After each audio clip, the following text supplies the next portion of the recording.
No vídeo de hoje nós vamos estudar Daniel 7. Lembram-se do sonho de Nabucodonosor no capítulo 2 de Daniel, sobre a estátua de ouro, de prata, de bronze, de ferro e de barro? Este capítulo 7 de Daniel que hoje vamos estudar é uma versão ampliada desse mesmo sonho. E se não viste, eu recomendo-te a ver, pois é uma sequência direta deste vídeo.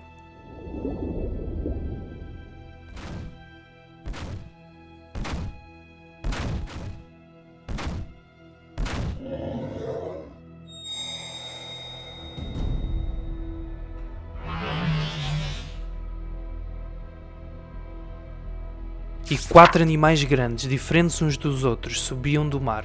Assim como na estátua haviam 4 metais diferentes, neste versículo, neste capítulo, existem 4 animais diferentes, que cada um irá simbolizar uma das nações que viveram no passado. O quarto animal será o quarto reino na terra, o qual será diferente de todos os reinos. O anjo que está a dar este sonho a Daniel fala que estes animais são reinos por vir. Nos dias de hoje, nós sabemos que as nações utilizam animais para simbolizar os seus países, assim como, por exemplo, os Estados Unidos utilizam uma águia e como o Canadá utiliza um castor. O primeiro era como um leão e tinha asas de águia. Enquanto eu olhava, foram-lhe arrancadas as asas e foi levantado da terra e posto em pé como um homem, e foi-lhe dado um coração de homem. Continuei olhando e eis aqui o segundo animal, semelhante a um urso, o qual se levantou de um lado, tendo na boca 3 costelas entre os seus dentes, e foi-lhe dito assim: levanta-te, devora muita carne. Depois disto eu continuei olhando, e eis aqui outro, semelhante a um leopardo, e tinha 4 asas de ave nas suas costas. Tinha também este animal 4 cabeças, e foi-lhe dado domínio. Depois disto eu continuei olhando nas visões da noite, e eis aqui o quarto animal, terrível e espantoso, e muito forte, o qual tinha dentes grandes de ferro. Ele devorava e fazia em pedaços, e pisava aos pés, o que subjava. Era diferente de todos os animais que apareceram antes dele, e tinha 10 chifres. Os 4 reinos de Daniel 2 são de novo simbolizados, mas desta vez usando animais. Pela ordem da estátua, o leão deve simbolizar a Babilónia. Vamos então ver quais é que são as parecenças e entendermos que realmente este leão simboliza a Babilónia. Leões com asas é um símbolo muito utilizado na antiga Babilónia. Nós também sabemos que o leão é o reino de todos os animais, é o animal mais nobre. Assim como Nabucodonosor foi conhecido como o rei mais nobre. Os ursos são animais sangrentos, sedentos de sangue. O urso é desajeitado e violento, e isso significou o avanço lento que a Medo-Pérsia teve até conquistar a Babilónia. As 3 costelas na boca são uma referência às 3 principais conquistas: o Egito, Lídia e Babilónia. O leopardo, embora seja menor, ele enfrenta ursos e leões. Da mesma forma, Alexandre o Grande, com apenas 30.000 homens, enfrentou Dário com um exército de 600.000 homens. O leopardo é um animal muito veloz, e aqui nesta profecia ele é caracterizado com 4 asas, o que significa ainda mais rápido, ainda mais veloz. E a verdade é que a Grécia conquistou a Medo-Pérsia com uma velocidade incrível. As 4 cabeças do animal são uma referência à divisão do Império Grego entre os 4 generais: Cassandro, Lisimaco, Ptolomeu e Seleuco. O quarto animal era diferente de todos os outros. Ele tinha grandes dentes de ferro, e nós podemos fazer automaticamente uma ligação com as pernas de ferro da estátua de Nabucodonosor, que simbolizava Roma. Para além disso, estes 10 chifres simbolizam as 10 nações bárbaras que invadiram Roma e que a conquistaram após o seu declínio. Esta primeira parte, como nós vimos, repete de novo os 4 reinos que iriam suceder após Babilónia. Mas o capítulo 7 de Daniel vai-nos colocar uma informação de extrema importância. Vai-nos falar do reino do chifre pequeno. E Daniel entende que este é um pormenor que ele precisa de entender. Ele pede ajuda ao próprio anjo que lhe está a dar a visão para lhe esclarecer o que é a ponta pequena ou o chifre pequeno. pequeno. Então tive desejo de conhecer a verdade a respeito do quarto animal, que era diferente de todos os outros, muito terrível, cujos dentes eram de ferro e as suas unhas de bronze, que devorava, fazia em pedaços e pisava aos pés o que sobrava.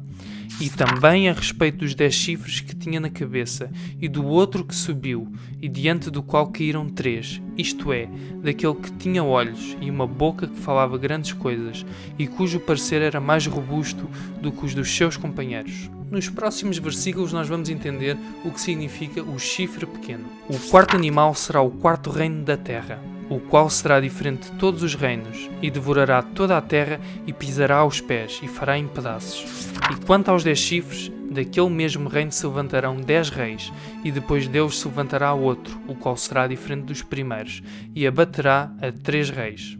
O chifre pequeno surge de Roma, do quarto reino. E ele relembra aqui que 10 reis iriam primeiro aparecer, que simboliza as 10 nações bárbaras. Estando eu a considerar os chifres, eis que entre eles subiu outro chifre pequeno, diante do qual 3 dos primeiros chifres foram arrancados. O chifre pequeno surge entre os 10 chifres das nações europeias, o qual arranca 3 delas. Estes 10 chifres são as 10 nações bárbaras que se levantaram depois da queda de Roma, que se tornaram as nações europeias. A profecia previu que 3 dessas nações seriam arrancadas e destruídas pela nação do chifre pequeno. O chifre pequeno assumiu o total controle sobre a Europa quando os ostrogodos, o terceiro reino, foi derrotado em 538. Portanto, esta nação, este chifre pequeno, é algo que apareceu depois de Roma se ter dividido em 10 fações. Só aí é que esse chifre pequeno teve total domínio. Este chifre fazia guerra contra os santos e prevaleceu contra eles, e destruirá os santos do Altíssimo. A nação do chifre pequeno faz guerra contra os santos, contra o povo de Deus, e vence-os. E eis que neste chifre havia olhos, como os de homem, e uma boca que falava grandes coisas. Esta nação tem um homem que fala e vê por ele, e proferirá palavras contra o Altíssimo, e destruirá os santos do Altíssimo, e cuidará em mudar os tempos e a lei. Este líder do chifre pequeno, desta nação que nós ainda não sabemos bem o que é, irá proferir palavras contra as verdades de Deus. Ele irá tentar mudar as suas próprias leis. E eles serão entregues na sua mão por um tempo e tempos, e a metade de um tempo. Tempo é uma palavra antiga que simboliza ano. Tempos, no plural, significa 2 anos, e meio tempo significa meio ano. Significa que o reino do chifre pequeno irá reinar durante 3 anos e meio proféticos. Mais à frente nós vamos ver como isso significa 1260 anos em tempo literal, e perceber que esta profecia foi cumprida à risca. Realmente este reino, este poder, reinou durante 1260 anos. Eu já falei num dos vídeos atrás que Apocalipse e Daniel, ambos livros proféticos, muitas vezes eles cruzam-se em informações para se completarem um ao outro. Nós agora vamos saltar para Apocalipse 13 e entender que a besta que é falada neste capítulo se refere exatamente às mesmas superpotências do livro de Daniel 7. E eu pus-me sobre a areia do mar, e vi subir do mar uma besta que tinha 7 cabeças e 10 chifres, e sobre os seus chifres 10 diademas, e sobre as suas cabeças um nome de blasfémia. E a besta que vi era semelhante ao leopardo, e os seus pés como os de um urso, e a sua boca como a do leão. E o dragão deu-lhe o seu poder, e o seu trono, e o grande poderio. Ambas as passagens têm bestas que saem do mar. Ambas têm um total de 7 cabeças e 10 chifres. Ambas mencionam um leão, um leopardo e um urso. Será que o chifre pequeno também está representado em Apocalipse 13 para tirarmos mais detalhes e entendermos que reino é este? Foi-lhe dada uma boca para proferir grandes coisas e blasfémias, e deu-se-lhe poder para agir por 42 meses. O que é a blasfémia de acordo com a Bíblia? Porque diz este assim blasfémias: quem pode perdoar pecados, senão Deus? Os judeus responderam dizendo-lhe: não te apedrejamos por alguma obra boa, mas pela blasfémia, porque, sendo tu homem, te fazes Deus a ti mesmo. Blasfémia é a pretensão de perdoar pecados e de ser Deus. Na confissão, o sacerdote tem o poder de perdoar todos os crimes cometidos depois do batismo. Nós, os papas, temos sobre a terra o lugar do Deus Todo-Poderoso. O Papa é Jesus Cristo, oculto em carne. O que quer que Deus ou o Redentor faça, o vigário pode fazer, sem nada contrariar a fé. O Papa é de tão grande dignidade que ele é, não um mero homem, mas como se fosse Deus. E foi-lhe permitido fazer guerra aos santos e vencê-los, e deu-se-lhe poder sobre toda a tribo, língua e nação. Tanto a besta de Apocalipse 13 como o chifre pequeno de Daniel 7 proferem palavras contra o Altíssimo. Fazem guerra contra os santos, e ambos reinam durante o mesmo período de tempo, porque 3 anos e meio é exatamente 42 meses. Como eu já expliquei, os tempos em profecia são simbólicos, não são literais. Assim como, se nós olharmos para um mapa, o mapa tem uma escala. 1 centímetro pode significar 16 quilómetros. Um dia te dei por cada ano, 40 dias por cada dia, 1 ano. Como vimos nestes versículos, um dia significa 1 ano. Assim sendo, quantos dias tem 3 anos e meio? Tendo em conta que um mês bíblico tem 30 dias, são 1260 dias proféticos. Sendo que são 1260 dias proféticos, nós temos de os passar para anos literais. Sendo assim, vamos ver que nação reinou exatamente por 1260 anos. E vi uma das suas cabeças como ferida de morte, e a sua chaga mortal foi curada, e toda a terra se maravilhou após a besta. Este reino do chifre pequeno, após ter total domínio durante 1260 anos, parece que é derrotado, parece que fica ferido, mas a sua ferida é curada e ele volta a ter domínio. Que outra informação importante aparece em Apocalipse 13 para nós definitivamente identificarmos quem é o chifre pequeno?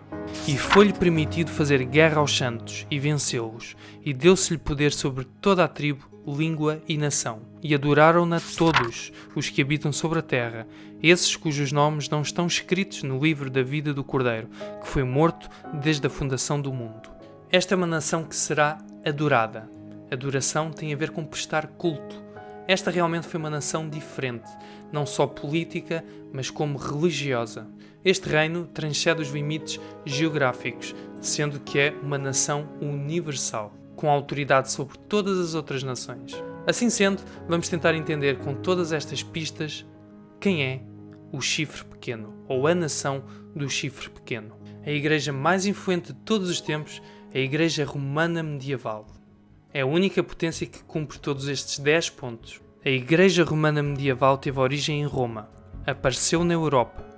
3 reinos que tinham crenças religiosas diferentes da Igreja foram erradicados. Ganhou poder sobre a Europa em 538, depois da queda de Roma. A Igreja Romana Medieval é diferente de todas as nações, dado que é um reino religioso e político.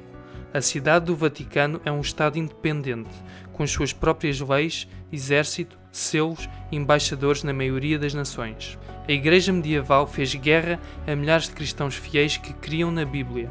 O líder da Igreja vê e fala por ela. A Igreja Medieval fez declarações grandiosas. O Papa Leão XIII disse: "Ocupamos nesta terra o lugar de Deus Todo-Poderoso. O Padre ora simplesmente para que os seus pecados sejam perdoados? Não. Atuando como instrumento de Deus e ministro ordenado, ele perdoa verdadeiramente os pecados. Decretou leis e regulamentos que são acrescentos e, muitas vezes, contrário às Escrituras. O papado governou exatamente durante 1260 anos, desde 538 até 1798, quando o general Berthier, às ordens de Napoleão, prendeu o Papa. Estudantes da Bíblia dos séculos XVII e XVIII previram corretamente a queda do papado em 1798 depois de Cristo, baseados na profecia dos 1260 anos. Não deveríamos ficar surpreendidos por descobrir que Deus incluiu a Igreja Romana na profecia. Mais do que qualquer entidade, ela tem influenciado a história secular e religiosa. Hoje, meus amigos, nós ficamos a entender o que este chifre pequeno simbolizou: a Igreja Romana Medieval. Ficámos a entender com um incrível detalhe de 1260 anos durante o seu período, que ele iria cair e que ao final desse tempo iria se voltar a reerguer, a sua ferida seria curada. E nós lembramos de que durante, por exemplo, o período da Inquisição, essa igreja matou milhares e milhares de crentes fiéis às palavras de Deus, fiéis às Escrituras. Vejam só como foi incrível esta predição por parte de Deus através do sonho que o anjo deu a Daniel. E este foi o vídeo de hoje. Eu espero que vocês estejam a gostar. Sempre que tiverem dúvidas, sempre que tiverem alguma ideia para um novo vídeo, façam-no, porque eu acho que não avisei, não disse, mas o vídeo passado foi por causa de uma sugestão vossa. Portanto, este vídeo, este quinto vídeo, deveria ter sido o quarto, porque tem a ver com as profecias. Eu fiz o vídeo da origem do mal porque houve perguntas sobre isso. Porque é que Deus é injusto? Então eu senti necessidade de fazer esse vídeo. Um grande abraço para todos vocês, que Deus vos abençoe e a gente vê-se na próxima semana, no próximo sábado. Um grande abraço e que Deus vos abençoe. Até mais.